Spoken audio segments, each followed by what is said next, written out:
एक इंसान के जीवन का एक समय वह होता है जब उसे बहुत सारी बीमारियां अपने शिकंजे में कस लेते हैं।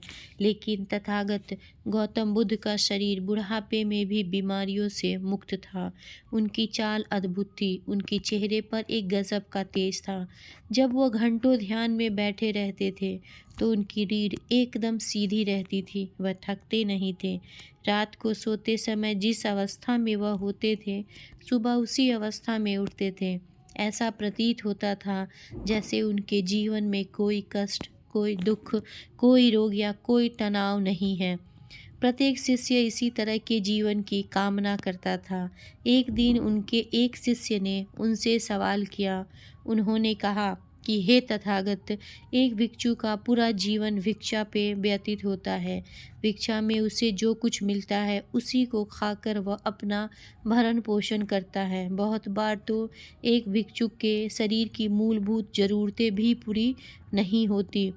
लेकिन जब आपका शरीर देखता हूँ तो मुझे बड़ा आश्चर्य होता है कि अल्पाहार भोजन के बाद भी आप इतने चुस्त, इतने फुर्ती और इतने तेजवान कैसे हैं। जबकि दूसरी तरफ मैं नगर के राजाओं के सम्राट को देखता हूँ तो उनकी तोंद निकली रहती है। बहुत बार वह वैद्य और हकीम को बुलाते रहते हैं, यानी कि उनका स्वास्थ्य भी ठीक नहीं रहता। जबकि उनके पास तो सारी सुख सुविधाएं हैं। जिस प्रकार का व्यंजन या जिस प्रकार का भोजन वह करना चाहें वैसा भोजन वह कर सकते हैं, या फिर जिस प्रकार का भोजन करना चाहें वैसा अपने रसोइये से बोलकर बनवा सकते हैं। लेकिन बावजूद इसके शरीर की पड़ाव से वह बहुत परेशान रहते हैं। मैं बहुत राजाओं से मिला हूँ, बहुत बड़े बड़े लोगों से मिला हूँ, तो इसके क्या रहस्य है कि एक भिक्षुक जिसका पूरा भोजन भी नहीं मिलता वह स्वस्थ होकर अपना जीवन जीता है, और दूसरी तरफ जिनके पास सारी सुख सुविधाएं हैं वह अपने जीवन में शारीरिक कष्ट और पीड़ा भोग रहे हैं। तथागत ने सौम्य मुस्कुराहट के साथ उत्तर दिया कि मनुष्य जीवन पर्यंत भाग दौड़ में लगा रहता है। ऊर्जा हमें किसी विशिष्ट भोजन से नहीं मिलती, बल्कि हर भोजन ऊर्जावान हो सकता है। तुमने देखा हो कि जो लोग रूखा सूखा भोजन खाते हैं वह भी अक्सर शारीरिक रूप से मजबूत पाए जाते हैं, और जो लोग किसी विशिष्ट प्रकार का भोजन यह सोच कर करते हैं कि इसे खाने से हमें ताकत मिलेगी, हमारे शरीर को ऊर्जा मिलेगी, तुमने देखा होगा कि ऐसे लोग अक्सर बीमारियों से ग्रस्त पाए जाते हैं। सवाल ये नहीं है कि हम किस प्रकार का भोजन करते हैं, बल्कि असली सवाल यह है कि जो भोजन हम करते हैं वह किस प्रकार करते हैं। भोजन का सही इस्तेमाल हम कर भी पाते हैं या नहीं कर पाते हैं।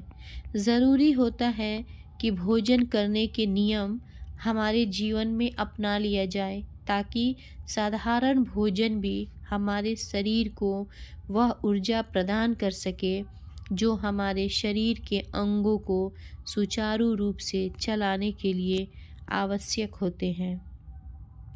शिष्य ने बड़े आश्चर्य के साथ पूछा कि हे तथागत, मैं आपकी बात का अर्थ नहीं समझा। तथागत ने उत्तर देते हुए कहा कि जब भी हम भोजन करते हैं तो क्या वास्तविकता में हम होश पूर्वक अपना भोजन करते हैं? एक व्यक्ति किसी से बातचीत करता हुआ भोजन करता है तो दूसरा व्यक्ति अपने विचारों में डूबा हुआ भोजन करता है। भोजन तो उनका शरीर कर रहा है, लेकिन उनका मन इस भोजन को करने में सम्मिलित होता ही नहीं है, और जो कर्म पूरा मन लगाकर नहीं किया जाता है वास्तविकता में वह कर्म कहलाता ही नहीं है। इसीलिए उसका परिणाम भी हमें कभी भी नहीं मिलता।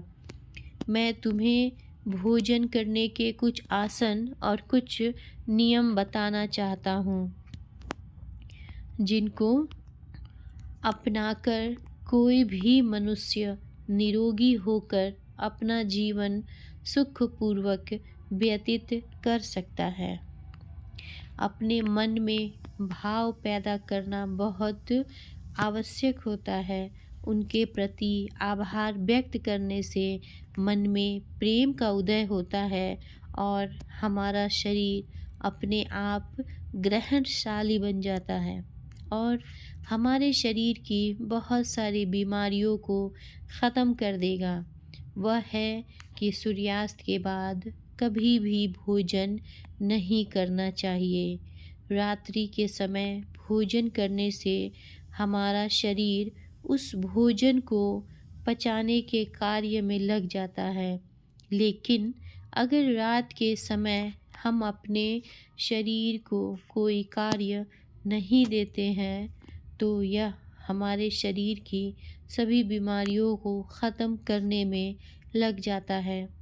हमारा शरीर अपने आप अपनी बीमारियों को ठीक उसी तरह मरम्मत करने की शक्ति रखता है, लेकिन पर्याप्त खाली समय ना मिलने के कारण हमारा शरीर अपनी बीमारियों को ठीक कर ही नहीं पाता और देर रात्रि में भारी भोजन करने से पूरी रात हमारा शरीर उसका पाचन के कार्य में लगा रहता है। वह कभी खाली हो ही नहीं पाता।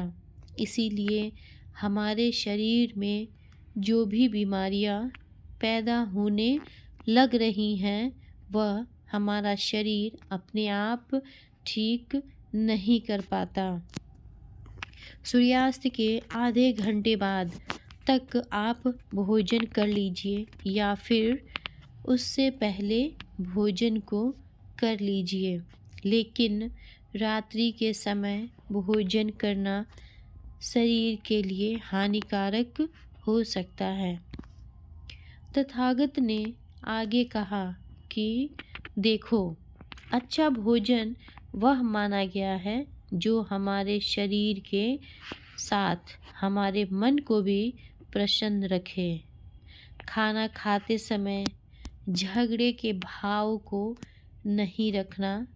किसी ऐसी जगह पर बैठकर खाना खाना जो साफ सफाई वाली ना हो, जो गंदी हो, या फिर ऐसे व्यक्ति के साथ बैठकर भोजन करना जिसके मन के विचार अच्छे ना हो, तो उससे हमारा मन कभी प्रसन्न नहीं हो सकता।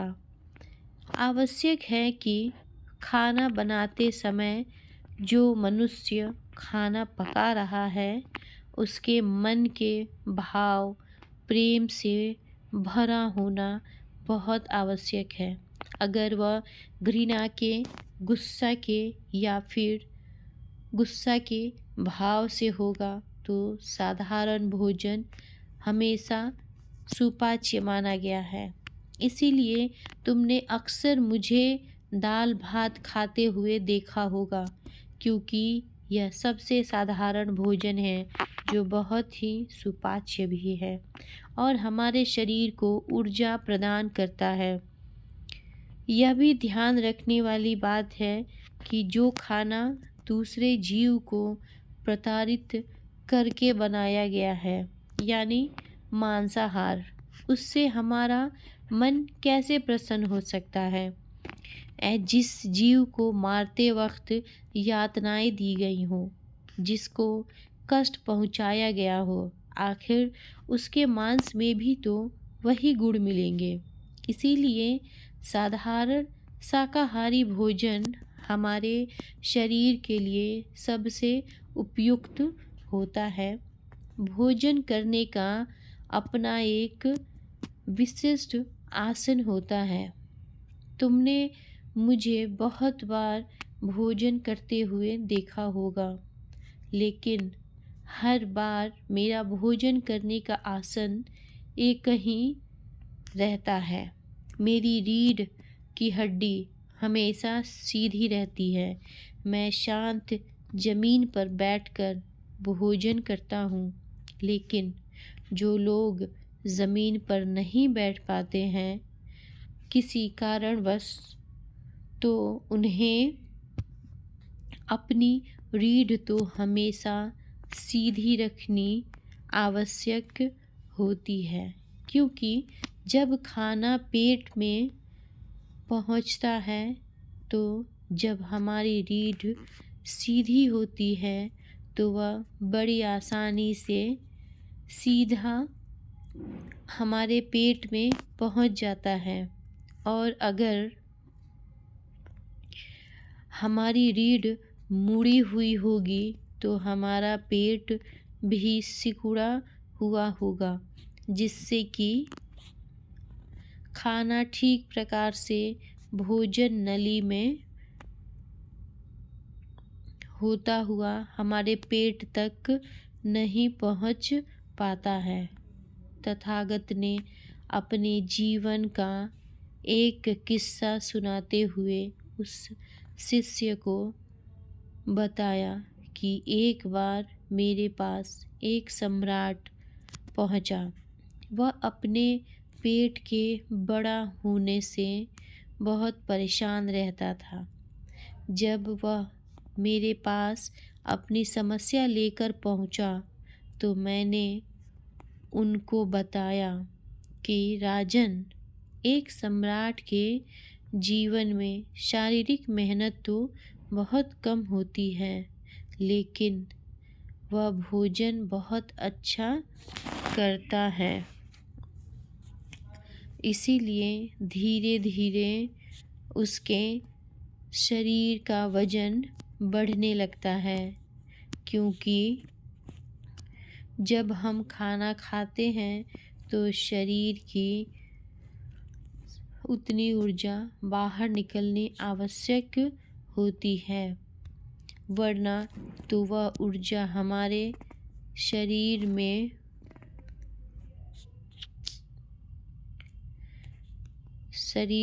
इकट्ठा हो जाती है।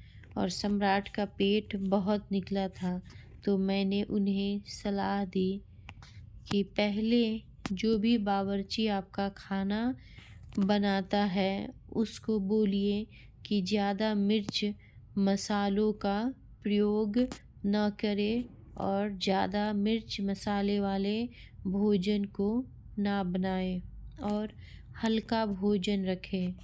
अगर आपको शारीरिक मेहनत करनी है तो ऐसा खाना खाएं जिससे कि शरीर को ताकत मिलती हो, लेकिन खाली बैठे रहें और आप देसी घी या फिर मांसाहार जैसा भोजन करेंगे तो शरीर को उसे अपने अंदर समाहित करने के लिए अच्छी प्रकार से मेहनत करनी भी आवश्यक होती है। अगर हम मेहनत नहीं करना चाहते हैं तो इस प्रकार का भोजन करना छोड़ देना चाहिए। हल्का भोजन करो, साधारण भोजन करो, कम मिर्च मसालों वाला भोजन करो, जिससे कि तुम्हारे पेट में कोई भी बीमारी या कोई भी समस्या पैदा ही ना हो। शिष्य ने बड़े ही कृपा भाव से अपने हाथ को जोड़कर तथागत को प्रणाम करते हुए कहा कि हे तथागत, सबको हमें ये तो बताना है कि हमें किस प्रकार का भोजन करना चाहिए, लेकिन भोजन के क्या नियम हैं, क्या नियम होते हैं, भोजन किस प्रकार करना चाहिए, उसके क्या आसन होते हैं, वह आपने आज मुझे अच्छी तरह से समझा दिया है। मैं आपका बहुत बड़ा धन्यभागी हूँ। मुझे जाने की आज्ञा दीजिए। इसके बाद तथागत अपने उस शिष्य के साथ वन की तरफ वन की तरफ घूमने के लिए निकल जाते हैं।